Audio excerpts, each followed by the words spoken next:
नमस्कार, दैनिक शिव टाइम में आप सबका स्वागत है। मैं रश्मि शर्मा, कैमरामैन शुभम भगत के साथ। जिस तरह से दर्शकों आप जानते हैं, ट्रेडर्स फेडरेशन वेयर और नेहरू मार्केट ये ऐसा तबका है जिन्होंने कोरोना काल में आम जनता तक राशन के साथ, दवाइयों के साथ ही साथ ऑक्सीजन सिलेंडर भी मुहैया करवाए। काफ़ी योगदान दिया इन्होंने, आम जनता को सर्व किया और साथ ही साथ प्रशासन और सरकार की मदद भी की। और समय समय पर प्रशासन और सरकार के जो मैसेज थी वो जनता के साथ साझा भी किए और उन्हें समर्थन भी दिया। अब ऐसा दौर आया कि जिस तरह से रिलायंस स्मार्ट बाजार की जो स्टोर्स ओपन होने जा रहे हैं जम्मू में, और खुलकर प्रदर्शन किया इन्हीं ट्रेडर्स फेडरेशन की तरफ से कि कहीं ना कहीं हम व्यापारियों के साथ इनजस्टिस हो रहा है। और कई लोग अपनी प्रक्रिया भी रख रहे हैं कि स्मार्ट मार्ट खुलने से, यहाँ पर रिलायंस के जो स्टोर्स खुलने जा रहे हैं, कहीं ना कहीं यहाँ के युवाओं को रोजगार भी मिलेगा। किस तरह से देखते हैं, दीपक जी इस समय हमारे साथ मौजूद है, जाने का प्रयास करेंगे आखिर आपत्ति कहां पर आ रही, किस तरह से हमारे जम्मू के व्यापारियों को परेशानी का सामना करना पड़ सकता है। दीपक जी, सबसे पहले आपका बहुत बहुत स्वागत है। धन्यवाद आपका। दीपक जी, किस तरह से लेते हैं, क्योंकि जब हमने उस दिन आपकी वीडियो की थी तो मिला जुला रिस्पांस आ रहा था। कुछ समाज सेवी लोग कह रहे हैं कि खुलने चाहिए ताकि यहाँ के युवाओं को रोजगार मिले और कहीं ना कहीं जो वहाँ पर सस्ता सामान मिलेगा तो लोग जो छोटे छोटे दुकानदार हैं वहाँ से लाकर उन्हें भी फायदा होगा, तो हम लोग भी उस फायदे का हिस्सेदार हो सकते हैं।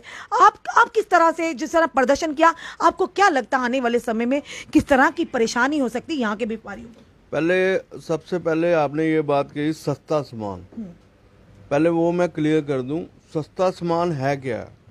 जी ये एमआरपी लगाने वाले कौन हैं? जी ये आपको समझना होगा। मुझे सब यही कह रहे हैं कि हमें सस्ता सामान मिल रहा है, हम भी जम्मू के फेवर में हैं। जी हर एक चीज़ जो है, आपने देखा होगा जब भी जम्मू के इश्यूज की बात आए तो हम हमेशा जम्मू के साथ रहते हैं। और सस्ता सामान मिलना और लेना जम्मू के लोगों का अधिकार है। पहले मैं आपको समझाना चाहता हूँ ये सस्ता सामान है क्या। आप देखो, उन्होंने एक ऑफर लगाई है कि अगर आप 1500 रुपये का सामान लेते हो 1 किलो चीनी मिलेगी, वो भी 9 रुपये किलो, 1 किलो चीनी मिलेगी। मतलब कि होलसेल प्राइजेस जो है 33 रुपीज़ या 35 रुपीज़ है, मतलब कि 20 रुपये का कैप दिया है उन्होंने, तो वो 1500 में उन्होंने एडजस्ट किया हुआ है। ठीक है। दूसरा नंबर, आप देखो, इन्होंने कुछ पे 10% ऑफ लगाई है, कुछ पे 5% ऑफ लगाई है। ये एमआरपी कौन लगा रहे हैं? ये एमआरपी रिलायंस वाले लगा रहे हैं।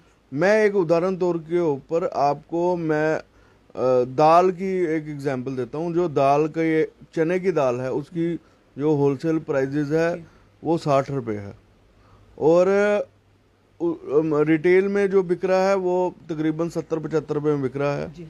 और इन्होंने क्या किया हुआ है, उसी की एमआरपी जो है 160 रुपये लगाई हुई है और 10% लेस दे रहे हैं। मतलब कि प्राइसिंग जो है वो महंगी है। ये पता चल जाएगा जनता को, जब 2-3 बार घूमेंगे तो पता चल जाएगा। ये लूटने वाली बात होती है। हम जो है फेयर डील करते हैं, हमारे पास जो रेट आएगा उस पर 1% या 2% बढ़ा के जो है हम देते हैं। हमारे पास कोई हम हेर फेर वाली बात नहीं करते हैं। लेकिन ये एक जनता को समझना पड़ेगा। आप देख लो, वहाँ जो भी आप देखो, अल्टरनेट की बात मैं करूं, अगर अल्टरनेट जो है वहाँ जो कपड़े भी हैं, यूटेंसिल्स भी है, और भी आइटमें हैं, आप उनकी क्वालिटी और बाजार की क्वालिटी कंपैरिजन करोगे, फर्क मिलेगा। आप ऑनलाइन में सर्च कर रहा था और कई आइटमें जो मैं देख रहा था वो लोअर क्वालिटी की है। आप हायर क्वालिटी का वहाँ सामान नहीं मिलेगा आपको हमेशा लोअर क्वालिटी का सामान मिलेगा। हमने ये यकीनन आपको मैं बता रहा हूँ, और हमेशा हम जम्मू के साथ हैं। हम नहीं चाहते कि जम्मू के लोगों को सामान सस्ता महंगा मिले। सस्ता लेना उनका अधिकार है, पर क्वालिटी ऑफ प्रोडक्ट भी जरूरी है। क्वालिटी और देश की भावना के साथ भी जुड़ना जो है। एक तरफ आप एम्प्लॉयमेंट की बात करें, कितनी एम्प्लॉयमेंट दी है उसने, ज़्यादा से ज़्यादा 10 लोगों को या 20 लोगों को या 30 की एम्प्लॉयमेंट दी होगी। लेकिन जो आसपास के दुकानदार है वो कहाँ जाएंगे? कारण क्या है, मैं इसका बताता हूँ। आप देखो, जब 2011 में वॉलमार्ट आया था, वॉलमार्ट बेस्ट प्राइस के नाम से आया था। देखो होता क्या है, रश्मि जी आपको समझना पड़ेगा, जी हम सरकार को कहते हैं कि जो परचेजिंग प्राइस है वो सेम होना चाहिए। अगर परचेजिंग प्राइस जो है आप सेम कर दो तो हमें क्या है, आप 10 स्टोर ले आओ। बिल्कुल। अब देखो, जो मैं एक उदाहरण दे रहा हूँ, उदाहरण तौर के ऊपर आप एक सैमसंग का मोबाइल खरीदते हैं, ठीक है, और मैं दुकानदार हूँ, मेरा इलेक्ट्रॉनिक्स का काम नहीं है, लेकिन मैं उदाहरण तौर पे आपको कह रहा हूँ, अगर मैं सैमसंग का मोबाइल खरीदता हूँ, मैंने 100 खरीदने हैं, मेरी परचेजिंग इतनी होगी, 200 खरीद लूंगा, मेरे पास इतनी परचेजिंग पावर है। ये रिलायंस ग्रुप वो ग्रुप हैं जिनके पास इन्होंने पैसा शेयर मार्केट से इकट्ठा किया हुआ है, इनके पास पैसे की कमी नहीं है। ये जब सैमसंग वालों के पास जाएंगे और बोलेंगे मुझे 1 लाख पीस चाहिए, तो उनकी अगर मेरी परचेज जो है 10,000 की है तो इनकी परचेज जो है 8,000 की हो जाएगी, तो ये 10,000 में बेच देंगे। जिस दुकानदार की परचेज ही 10,000 की होगी वो कहाँ से 10,000 रुपये में बेच पाएगा, नहीं बेच पाएगा, वो 10,500 में देगा। तो ये हम कह रहे हैं कि हमने कभी ऑनलाइन का विरोध नहीं किया, हम कहते हैं ऑनलाइन भी ऑप्शन होनी चाहिए। आप देखो ऑनलाइन की क्या है, आप एक छोटा सा कमरा एक किराए पे ले लो और अपना सामान जो है ऑनलाइन पे आप रख लो, तो मैं समझता हूँ आपका बिजनेस चल पड़ेगा। लेकिन जो दुकानदार है उसकी क्या पोजीशन है, उसको पहले गांधीनगर में एक दुकान लेनी है, जब मेन रोड पे दुकान लेनी है, एक महंगी दुकान लेनी है, फिर उसने जो है फिनिशिंग करनी है, फिर उसने बंदे रखने हैं, इतना सिस्टम लगाने के बाद अगर वो 5% या 6% नहीं कमाएगा तो कैसे काम चलेगा। ये समझना पड़ेगा। और ये एडमिनिस्ट्रेशन जो है, हम पागल थोड़े हैं, बार बार चिल्ला रहे हैं ये मल्टीनेशनल स्टोर आ रहे हैं, छोटे दुकानदार खत्म हो जाएंगे। और ये परिभाषा है, आपने देखा होगा जब 2011 में वॉलमार्ट आया था, नहर के आसपास के जितने भी दुकानदार थे वो खत्म हो गए, क्योंकि उनकी परचेजिंग पावर ज्यादा होती है। और आप ये देखना, ये खाली इनका क्या शगुफा होता है, ये 5-6 आइटम पे फोकस करते हैं, 5-6 आइटम ये सस्ती रखते हैं, क्योंकि जो कस्टमर है वो मेन आइटम के रेट देखता है। आप आटे के रेट देख लोगे, तेल के रेट देख लोगे, चीनी के रेट देख लोगे, आलू प्याज के रेट देखोगे, आप बाकी चीजों के रेट नहीं देखोगे। बाकी चीजों इन्होंने सब अपनी एमआरपी लगाई है और अपने ब्रांड रखे हुए हैं, और उस पे जो मार्जिन है वो 300% है, वो उसका वेरिएशन वहां से निकालते हैं। और आप ये देखो, अब बिग बाजार में कितना फ्रॉड हुआ, लोगों से पैसा इकट्ठा किया। अब एडमिनिस्ट्रेशन को ये पूछना चाहिए, जो बिग बाजार से इन्होंने पैसा इकट्ठा किया, 10-10 हज़ार के कार्ड बनाए, आपको 10% डिस्काउंट मिलेगा, एक्स्ट्रा मिलेगा, आज लोग जो है सारे इकट्ठे हो रहे हैं, वो पैसा कहाँ गया। मतलब कि ये बड़ी बड़ी कंपनियां आएंगी, लोगों के पैसे जो है लूट के ये चले जाएंगे। ये हॉनेस्टी कहाँ पे है इनके अंदर, ये कहाँ का वातावरण है। मतलब कि आप समझो कि लोगों के साथ धोखा करके आप भाग जाओगे, ये कैसा वातावरण है। और ये कौन सा है, रिलायंस जो है, आप देखो इनके पूरे देश और विदेश में कितने बड़े कारोबार हैं, और कम से कम मैं समझता हूँ जियो का नहीं करते करते, और देश और विदेश में नेटवर्क है, एयरपोर्ट इनके पास है, आजकल एयरपोर्ट ये खरीद रहे हैं, और मैं गैस एजेंसी इनके पास है, पेट्रोल पंप इनके पास है, और इतने बड़े बड़े काम करने वाले, और जम्मू में आके मेडिसिन बेचेंगे, और आटा बेचेंगे, चावल बेचेंगे, कपड़े बेचेंगे, यूटेंसिल बेचेंगे, और इलेक्ट्रॉनिक बेचेंगे। तो बाकी जो अगर गवर्नमेंट ने ये तय कर लिया है कि सारा काम जो है यही लोग करेंगे, तो छोटे दुकानदार की क्या जरूरत है। आप सबको गवर्नमेंट जॉब दे दो, तो फिर आप जितने भी बड़े इंस्टीट्यूशन है उनको ले आओ, हमें कोई इतराज नहीं है। सरकार के पास एम्प्लॉयमेंट के लिए कोई पॉलिसीज नहीं है। केंद्र सरकार की तरफ हर एक स्टेट को आदेश है कि आपने जो है गवर्नमेंट जॉब जो है कम से कम देनी है। प्राइवेट सेक्टर आपका बढ़ नहीं रहा, और आज आके जो छोटे छोटे दुकान, हाँ अगर छोटे छोटे दुकानदार जो मर रहे हैं उनके लिए आप ये शगुफे ला रहे हो। हाँ, अगर आप इतने ही ईमानदार हैं तो आप देश के लिए कुछ करना चाहते हैं तो आप इंडस्ट्री लाओ ना, इंडस्ट्री लगाओ, और कम से कम मैं समझता हूँ 10,000 लोगों को रोजगार दो, फिर हम समझ से हैं, वो काम नहीं करेंगे, लेकिन मलाई खाने जम्मू आएंगे। आप ये मलाई खाने के लिए बुला कौन रहा है, ये भी तो देखने वाली बात है। नहीं, जो बुला रहा है, मैं एक चीज तय करूं कि हम जो है 2011 में जब वॉलमार्ट खुला था, उस समय भी ये बात हुआ था कि 2 वॉलमार्ट खुलेंगे, एक जम्मू के अंदर, एक श्रीनगर के अंदर। जम्मू खुल गया लेकिन श्रीनगर में नहीं खुला। तो आज देखो, वहां देखो श्रीनगर की क्या बात है। श्रीनगर वो खोलने लगे थे, लेकिन जब विरोध किया, उन्होंने बोला कि यहाँ के हालात, वहां के पॉलिटिशियन क्या कहते हैं, नहीं नहीं नहीं, यहाँ नहीं खोलना चाहिए, यहाँ के हालात खराब हो जाएंगे, यहाँ ये हो जाएगा, यहाँ ये हो जाएगा।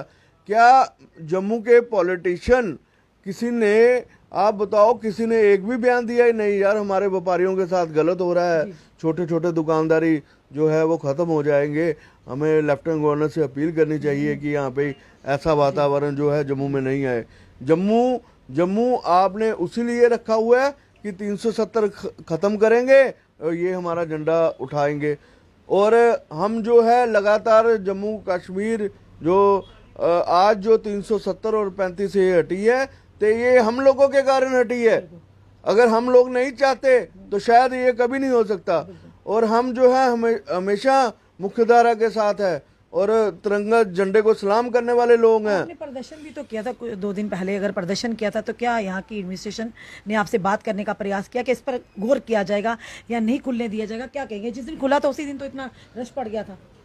बिल्कुल, देखो ऐसा है कि मैं रश्मि समझता हूँ कि जो कमी है हमारे पॉलिटिशियन, ये ब्यूरोक्रेट जो है, और समझना चाहिए कि अगर हमारा दुख है, अगर हमारी दर्द है, और ये लोगों को भी समझना चाहिए कि अगर हम जो किसी चीज़ के लिए अपील कर रहे हैं तो ये उनके भविष्य के लिए है।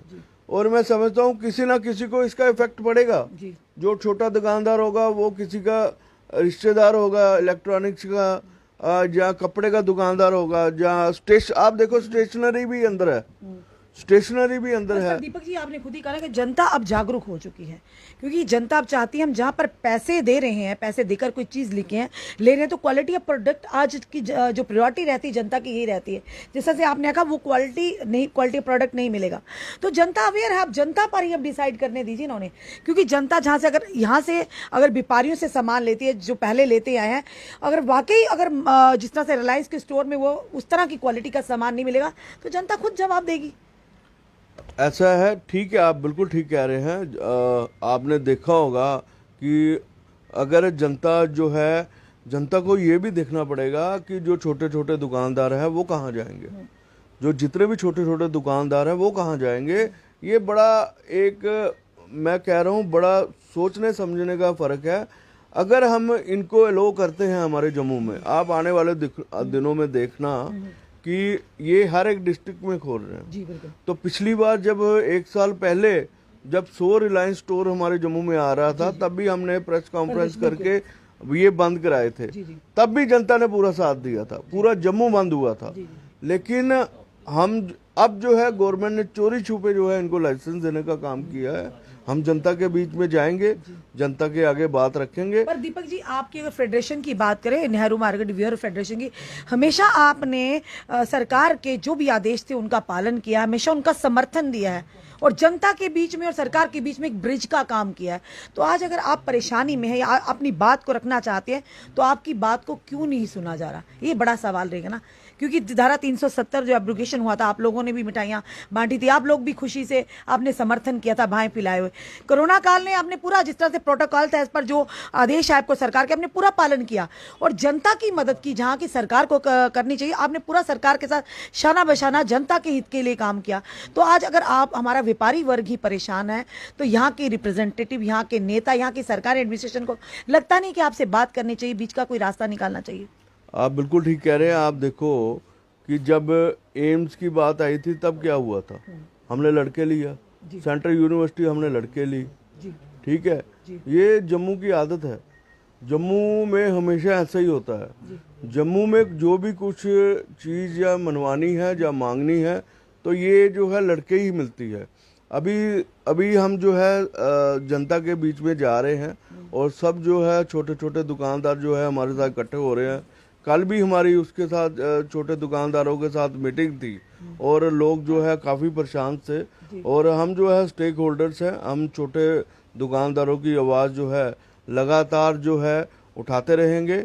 आप देखना, ये हमेशा हो सकता है 2-3 दिन के बाद या 5-10 दिन के बाद ये 5-7% की जो दे रहे हैं डिस्काउंट, उसके बाद ख़त्म कर देंगे, इनके रेट महंगे हो जाएंगे। बिग बाजार क्यों भाग गया? जी बिल्कुल बिग बाजार बहुत बड़ी चेन थी ना, बिल्कुल सर। वो भी भाग गई। क्यों भागी? पर हम ये समझाना चाहते हैं कि अगर दुकानदार आगे ही 370 के बाद उनको नुकसान हुआ, कोविड में 2 साल नुकसान हुआ, अब ये स्टोर और आ जाएंगे। हम नहीं चाहते कि छोटे दुकानदार को और जो है, आप ये मत सोचो कि छोटे दुकानदार जो हैं उनके साथ कितने लोग जुड़े होते हैं। अगर मैं मोबाइल की बात करूं दुकानदार की बात, उसके साथ रिपेयर वाला है वो भी जुड़े हुए हैं, उनके साथ और भी जुड़े हुए हैं। अगर मैं स्टेशनरी की बात करूं, स्टेशनरी के साथ प्रिंटिंग प्रेस वाले भी जुड़े हुए हैं, उनके साथ और कितने व्यवसाय जुड़े हुए हैं। ये ऑटोमेटिक गोल्ड चेन है। आप गोल्ड चेन को ब्रेक करोगे तो सब जो है डिस्टर्ब हो जाएगा। लेकिन मैं जम्मू की जनता से फिर अपील करूंगा कि हमें जो है आपका साथ चाहिए, बगैर आपके साथ से हम कुछ नहीं कर सकते। थोड़े से प्रॉफिट के लिए, थोड़े से नफ़े के लिए, लेकिन हम जो है अपने जम्मू को बर्बाद नहीं होने देंगे और जम्मू के व्यापारियों को बर्बाद नहीं होने देंगे। ये तो तय है कि हम जो है अब थोड़े त्योहार चल रहे हैं, इसके लिए हम जो है रुके हुए हैं और हमारी जो है हर एक दुकानदारों के साथ मीटिंग चल रही है और हम जल्दी ही इसके ऊपर जो है दोबारा हमारी रजिस्ट्रेशन शुरू होगी। और मुझे पूरी उम्मीद है कि जब हम जनता के बीच में जाएंगे, जब हम लोगों के बीच में जाएंगे, हमें पूरा विश्वास मिलेगा और जो है हम इसको रिलायंस को यहाँ से हटाने से पूरे कामयाब हो जाएंगे। फिर आपको समझना पड़ेगा कि अगर ये सारे इंस्टीट्यूशन जो है रिलायंस या अदानी या अंबानी, यही लोग अगर काम करेंगे तो बाकी वाले लोग क्या काम करेंगे? आज प्रधानमंत्री जी एक तरफ अपील कर रहे हैं, दीपावली आ रही है, अपने देश के लोगों को जो है आप दिए जो है मिट्टी के जलाओ और जो है अपने इंडिया की इकॉनमी को मजबूत करो।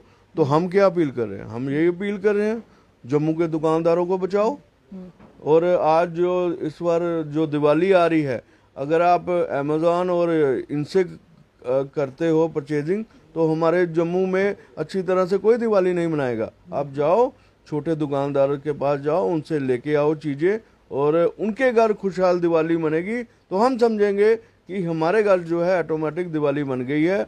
आप देखो कितना बड़ा चक्रव्यूह है इस समय। आप देखो कि बड़ा अनफॉर्चुनेट होता है, ये सारा हिंदुस्तान का प्रॉफिट जो है बाहर लेके जाते हैं।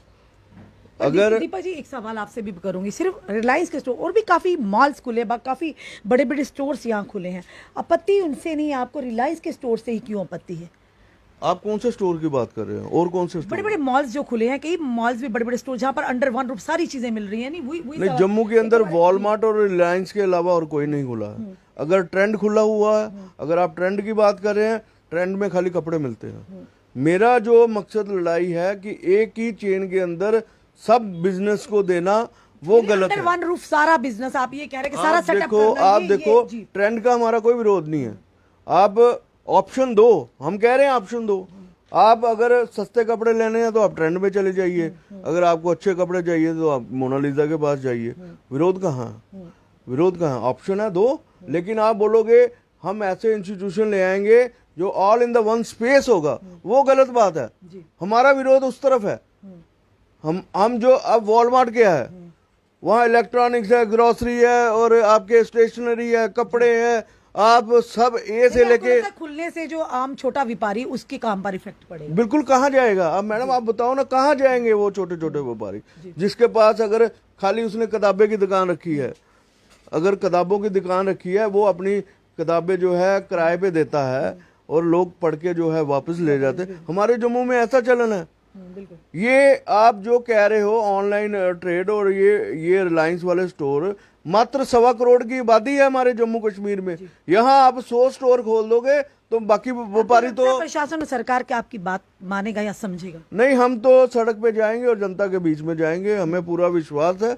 हम जब भी हम जनता के बीच में आए हैं, जब तक हमने सड़क पे गए हैं, हमें पूरा विश्वास है हम जो है जीत हासिल करके छोड़ेंगे, जीत हासिल करके छोड़ेंगे। ये मैं आपको कह रहा हूँ, आपके मीडिया के माध्यम से कह रहा हूँ। देखो आप एक चीज बताओ, हर एक जगह स्टोर खुलने लगा इनका, कश्मीर में क्यों नहीं खुलता? वॉलमार्ट अगर हमारे जम्मू में है, आप इसको रिलायंस को कश्मीर में ट्रांसफर कर दो, हमें खुशी होगी। हम इक्वालिटी चाहते हैं। अगर जम्मू में वॉलमार्ट है तो रिलायंस को कश्मीर में शिफ्ट कर दो ना, वहां क्यों नहीं खुलते? क्यों? वहां के पॉलिटिशियन, वहां के एडमिनिस्ट्रेशन, वहां कश्मीर के लोगों के साथ है। तो क्या लगता है यहाँ के पॉलिटिशियन, यहाँ के एडमिनिस्ट्रेशन, यहाँ के लोगों के व्यापारियों के साथ नहीं है? बिल्कुल नहीं है। मैं तो साफ शब्दों में कहूंगा, साफ शब्दों में कहूंगा, मुझे कहने में कोई एतराज नहीं है। जहाँ के एडमिनिस्ट्रेशन, जहाँ के ब्यूरोक्रेट जो है जम्मू के लोगों के साथ नहीं है, जम्मू के हितों के साथ नहीं है, लेकिन हम इनको याद कराएंगे और मुझे पूरा यकीन है जो हमारी मुहिम है वो रंग लाएगी। और आप देखो पिछले दिनों जो है, जब सेब के व्यापारियों का क्या हुआ, उनको ट्रांसपोर्टेशन की दिक्कत आ रही थी, सारे पॉलिटिशियन एक तरफ हो गए, सारे ब्यूरोक्रेसी जो है वो रास्ता खुलाने में लग गई, बड़े बड़े टॉप लेवल के ब्यूरोक्रेट जो है रास्ता खुलाने में लग गए। हमें खुशी है, किसी को भी नुकसान नहीं होना चाहिए। वो हमारे सेब के व्यापारी हैं, हमारे बड़े भाई हैं, और हम चाहेंगे उनका बिजनेस जो है 10 गुना बढ़े।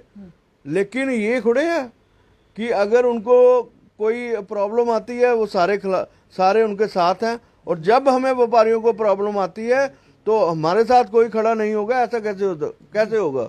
आप देखो जो भी रूल एंड रेगुलेशन है जम्मू के लिए है। सेल टैक्स डिपार्टमेंट की बात करूं, सेल टैक्स डिपार्टमेंट ने विजिलेंस के नाके जो है इधर आप देखो लखनपुर से लेके उधमपुर तक है, उसके बाद आगे कोई नाके नहीं दिखाई देते, कोई चेकिंग नहीं होती है।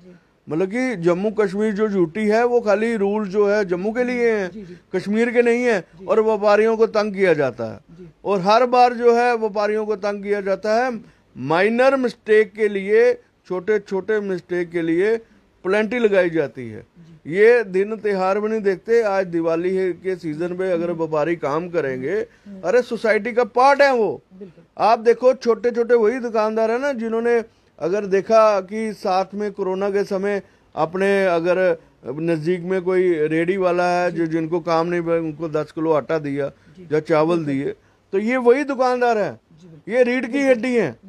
और मैं चाहूंगा फिर आपके माध्यम से श्री लेफ्टिनेंट गवर्नर मनोज सिन्हा जी से अपील करूंगा, इसके बारे में विचार करें और ऐसे स्टोर रिलायंस जो है जम्मू में ना आए, मल्टी ब्रांड्स, जिसके कारण हमारा व्यापार जो है छोटे छोटे व्यापारी तबाह हो जाएं, ऐसा काम ना करें। धन्यवाद। ये थे हमारे साथ दीपक गुप्ता जी, जो कि प्रेसिडेंट है वीर रोज नेहरू मार्केट के, और जिन्होंने एक अहम रोल है, इनकी फेडरेशन जो इनका एक ये संगठन है, इन्होंने अहम रोल अदा किया जब कोरोना काल था। सरकार के साथ शाना बिशाना खड़े होकर काम किया, आम जनता को सर्व किया, और चाहे कोई भी आपत्ति हो हमेशा जम्मू के हित की बात की है। आज यही लोग जिन्होंने सरकार का समर्थन किया, जिन्होंने यहाँ के एडमिनिस्ट्रेशन का समर्थन किया, शाना बशाना उनके साथ एक ब्रिज का काम किया जनता और प्रशासन और सरकार के बीच का, आज वही लोग परेशान है। तो इनकी सुध लेने वाला कौन है? इनका कहना है कि अंडानी और अंबानी को ही अमीर किया जा रहा है, पर यहां पर अगर रिलायंस स्टोर खुलते हैं, कहीं ना कहीं आम जनता के साथ आम व्यापारी भी आने वाले समय में परेशानी का सामना कर सकते हैं। अब देखना, ये इन्होंने कह दिया भाई यहां पर नहीं खुलेंगे।